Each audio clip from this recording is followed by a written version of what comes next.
할렐루야, 노현민 목사입니다. 우리를 위해 오늘도 쉬지 않으시는 주님과 함께 복된 날 살아가시길 축복합니다. 4월 8일 말씀과 함께 시작하겠습니다. 사랑하는 아버지 하나님, 인생 광야 살아가는 동안 날마다 주님의 품속에서 우리의 영혼이 소생됨을 얻게 하여 주시옵소서. 삶 속에서 예기치 않은 올무와 화살이 날아오더라도 당황하지 않게 하시고, 고난 중에서도 우리를 붙드시는 하나님의 약속을 믿고 담대하게 살아가게 하여 주시옵소서. 오늘도 우리를 지키시고 이끄시는 주님을 의지합니다. 예수님의 이름으로 기도합니다. 아멘. 오늘 우리에게 주신 하나님의 말씀은 시편 91편 말씀입니다. 주님 감사합니다. 오늘은 14절에서 16절까지의 말씀을 함께 나누겠습니다. 하나님이 이르시되 그가 나를 사랑한즉 내가 그를 건지리라. 그가 내 이름을 안즉 내가 그를 높이리라. 그가 내게 간구하리니 내가 그에게 응답하리라. 그들이 환난 당할 때에 내가 그와 함께하여 그를 건지고 영화롭게 하리라. 내가 그를 장수하게 함으로 그를 만족하게 하며 나의 구원을 그에게 보이리라 하시도다. 아멘. 여러분, 우리는 모두 저마다의 인생 광야를 지나고 있는 나그네들입니다.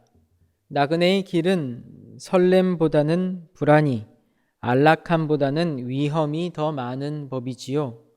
어디로 가야 할지 모르는 막막함, 예기치 않게 찾아오는 삶의 위협들은 우리를 늘 긴장하고 두렵게 만듭니다.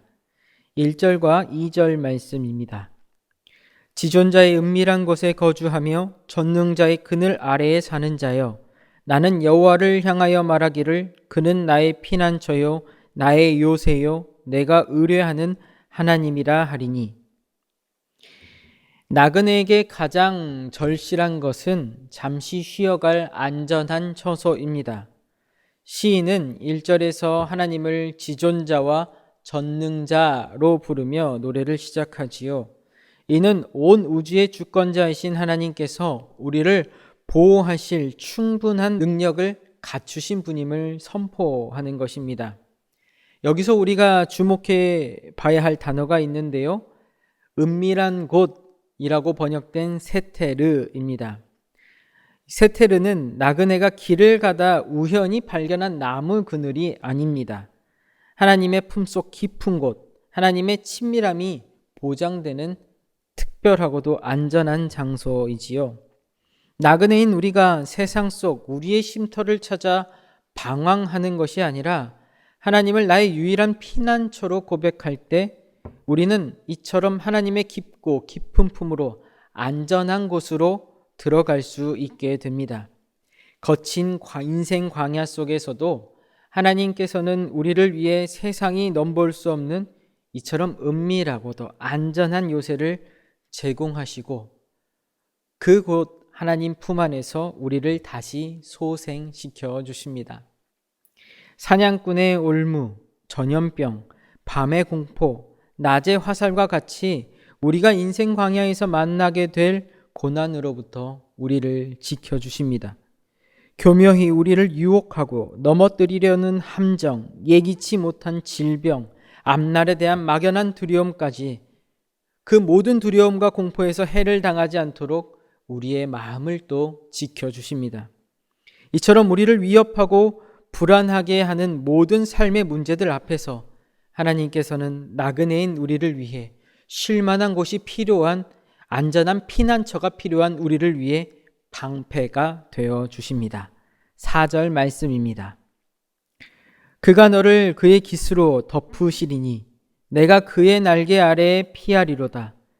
그의 진실함은 방패와 손방패가 되시나니. 여기서 하나님의 진실함이 방패가 된다는 것은 하나님의 신실하신 약속이 우리를 애워싸 보호하신다는 뜻입니다.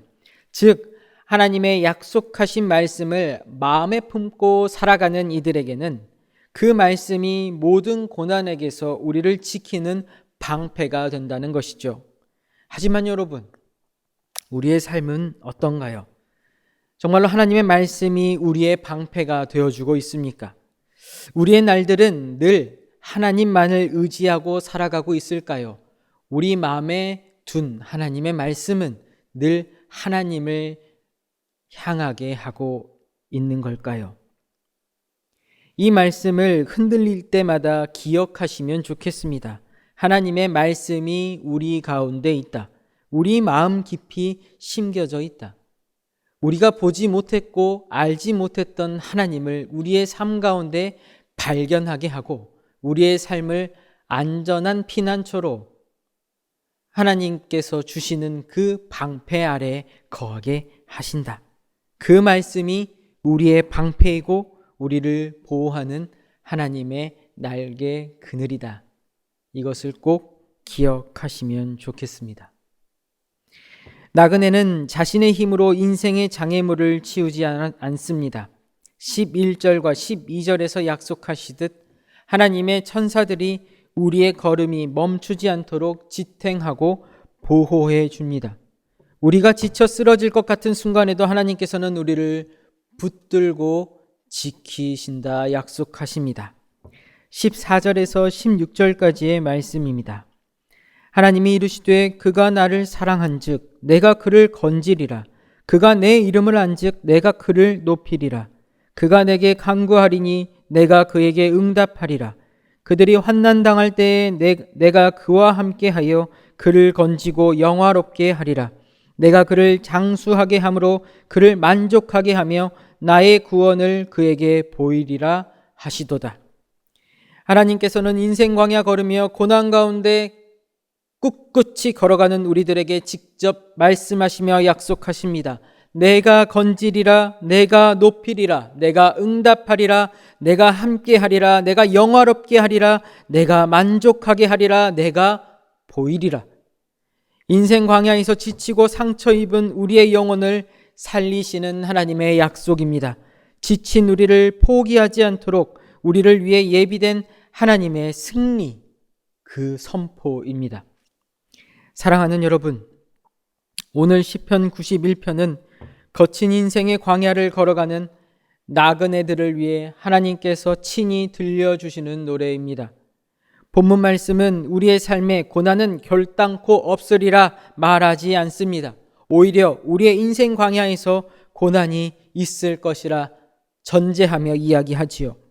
하지만 인생 광야에서 하나님께서는 우리를 위한 쉼터가 되어주시고 우리를 소생케 하시고 고난을 이겨내게 하시리라는 희망의 약속, 그 말씀을 주십니다. 하지만 여러분, 이를 가지고 사탄은 예수님을 시험했습니다. 광야에서 왜 너는 하나님의 아들로서 고난을 당하게 될 것인가에 대한 물음이며 시험이었지요. 어쩌면 이 말씀으로 사탄은 다시 우리를 시험에 들게 할지도 모릅니다. 인생 광야, 닥치는 고난 속에서 너희의 하나님은 어디 있냐며, 너희가 하나님을 믿는다면 왜 너희에게 고난이 찾아왔냐며, 왜 고난이 너희를 다스리냐며 조롱할지도 모릅니다. 그럴 때마다 우리 주님처럼 오늘 우리의 광야에서 약속하시는 하나님의 말씀으로 우리 승리합시다. 우리의 피난처, 우리의 요새, 우리의 방패이신 하나님께서 지금 우리와 함께 하십니다. 메마른 광야를 걷고 계시다면 우리를 위한 마르지 않는 생명샘에서 인생의 갈증을 해소하게 하실 겁니다. 채워지지 않는 갈급한 광야를 걷고 계시다면 우리를 줄이지 않게 날마다 생명의 말씀으로 채워주시는 그 생명의 양식으로 우리를 다시 배부르게 하시고 살아나게 하실 겁니다. 인생 광야, 우리를 위협하고 두렵게 하는 사자와 독사도 우리의 발 아래 두어 우리를 끝내 승리하게 하실 겁니다. 그렇게 하나님의 돌보심과 보호하심 아래 우리는 하나님의 약속의 성취를 인생 광야 끝에 보게 되리라 믿습니다. 하나님께서 우리를 위해 주신 이 노래를 우리의 인생 광야, 우리의 삶의 자리에 품으며 주님 주시는 구원의 은혜를 누리며 오늘도 담대히 걸어가시는 여러분의 귀한 발걸음을 주님의 이름으로 축복합니다. 복을 빕니다. 이제는 우리 주 예수 그리스도의 크신 은혜와 아버지 하나님의 다함없는 사랑하심과 성령님의 이끄심이 인생 광야 고난을 만나 걸어가며 지치고 또 걸려 넘어질지라도 주님의 날개 그늘 아래 새 힘을 얻는 우리들의 복된 발걸음 위에 우리를 통해 새 힘을 얻어 소생케 될 우리들의 이웃, 우리의 가족들 위에 이제로부터 영원까지 함께 하오시길 간절히 축원하옵나이다. 아멘.